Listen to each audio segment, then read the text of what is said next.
Hello friends, welcome to my channel. Friends, आज के इस वीडियो में हम डिस्कस करेंगे significance of protein binding. Protein binding के क्या क्या सिग्निफिकेंस हैं उसको हम डीप में डिस्कस करेंगे। ठीक है, तो कोई भी ड्रग प्रोटीन होती है, हम जानते हैं मतलब जब हम कोई ड्रग लेते हैं, ठीक है, तो पहले हमारे बॉडी में जाती है, वो एंटर करती है बॉडी में, स्टमक में जाएगी। स्टमक में जाएगी तो उसमें क्या होगा, एब्जॉर्प्शन होगा। ठीक है, पहले तो डिसोल्यूशन होगा, डिसोल्यूशन के बाद एब्जॉर्प्शन होगा, एब्जॉर्प्शन के बाद क्या होगा, डिस्ट्रीब्यूशन होगा। ठीक है, डिस्ट्रीब्यूशन के बाद क्या होता है, मेटाबॉलिज्म होता है, मेटाबॉलिज्म क्या होता है, एलिमिनेशन होता है। ये प्रोसेस हमारा होता है किसी भी ड्रग के काम करने का तरीका। ठीक है, तो जब कोई ड्रग लेते हैं, डिजॉल्व होने के बाद जब एब्जॉर्प्शन होने लगता है, तो एब्जॉर्प्शन का प्रोसेस हम यहाँ पे प्रोटीन बाइंडिंग पढ़ते हैं। ठीक है, तो जब हमारा ड्रग कोई होता है, उसको प्रोटीन से बाइंड होने में कौन कौन से सिग्निफिकेंस वहाँ पे अफेक्ट करते हैं या कौन कौन से सिग्निफिकेंस इंपॉर्टेंट होते हैं, तो वहाँ पे इस वीडियो पे देखेंगे हम।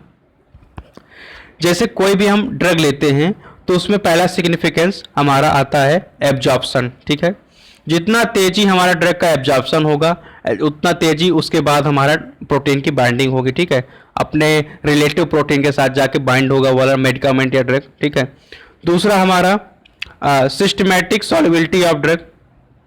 सॉल्युबिलिटी ऑफ ड्रग भी हमारा अफेक्ट करेगी, एब्जॉर्प्शन तो करेगा ही, सॉल्युबिलिटी ऑफ ड्रग, कौन सी ड्रग हमारा कितना जल्दी या कितना देर में हमारा एक टाइप से सॉल्युबलाइज हो रहा है, तो यहाँ पर सिस्टमेटिक सॉल्युबिलिटी ऑफ ड्रग भी अफेक्ट करती है।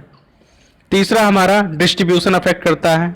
ठीक है, एब्जॉर्प्शन या सॉल्युबल होने के बाद जो डिस्ट्रीब्यूशन वाला प्रोसेस होता है, कौन सा ड्रग मॉलिक्यूल कितना मोमेंट के साथ हमारे प्रोटीन या ब्लड के साथ फ्लो हो रहे हैं, वो हमारा डिस्ट्रीब्यूशन, ये भी हमारा प्रोटीन बाइंडिंग के फॉर्मेशन में डिपेंड करता है, कितनी तेजी से हमारा ड्रग मॉलिक्यूल का डिस्ट्रीब्यूशन हो रहा है। ठीक है, चौथा हमारा ये होता है apparent volume of distribution and drug storage. ठीक है, डिस्ट्रीब्यूशन और ड्रग स्टोरेज के लिए कितना वॉल्यूम हमारा है ड्रग का, ठीक है, वो डिपेंड करता है।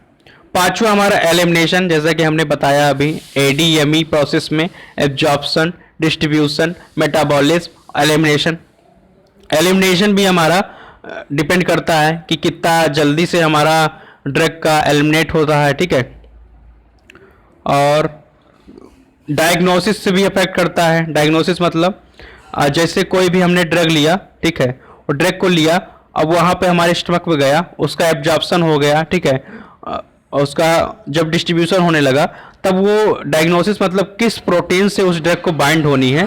ठीक है, इसमें भी अगर वो वाली मेडिकामेंट या उसके जो कंपोनेंट होते हैं या उसका एपीआई फॉर्म जो होता है, एक्यूट फार्मास्यूटिकल इंग्रेडिएंट या एक्टिव फार्मास्यूटिकल इंग्रेडिएंट जो होता है, वो कितना तेजी से अपने रिलेटिव प्रोटीन को फाइंड करके उसके साथ बाइंड हो रहा है, इसका मतलब ये डायग्नोसिस वाला में हो गया। ठीक है, और उसके बाद हमारा आता है,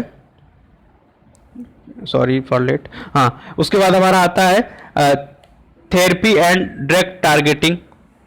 ठीक है, थेरेपी कौन सी है हमारी, एलोपैथी है कि आयुर्वेदिक है कि हमारी होम्योपैथी है। थेरेपी मतलब कितना तेजी से उसका कंसंट्रेशन रहेगा। ठीक है, कितना तेजी से हमारी ड्रग काम करेगी। तो थेरेपी बहुत डिपेंड करती है प्रोटीन बाइंडिंग में, किस थेरेपी के थ्रू दवा उपचार हो रहा है। मान लीजिए हमारा आयुर्वेदिक के थ्रू हो रहा है, तो आयुर्वेदिक दवाएं जानते हैं बहुत धीमा धीमा काम करती हैं, तो उसमें प्रोटीन बाइंडिंग लेट होगी।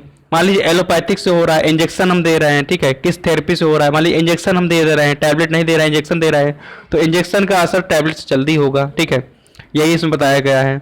और ड्रग टारगेटिंग, ड्रग टारगेट करने के, मान लीजिए इंजेक्शन हम दिए, अब वो इंजेक्शन कहाँ जाकर उसका टारगेट प्रोटीन क्या है, उसको कहाँ बाइंड होना है, वो सब ढूंढ ढांड के कैसे फिट होना है, ये सब हमारा ड्रग टारगेटिंग पे डिपेंड करता है। ठीक है, तो फ्रेंड्स, इसमें हम डिस्कस किया सिग्निफिकेंस ऑफ प्रोटीन बाइंडिंग, कौन कौन से सिग्निफिकेंस है जो प्रोटीन बाइंडिंग को अफेक्ट करते हैं।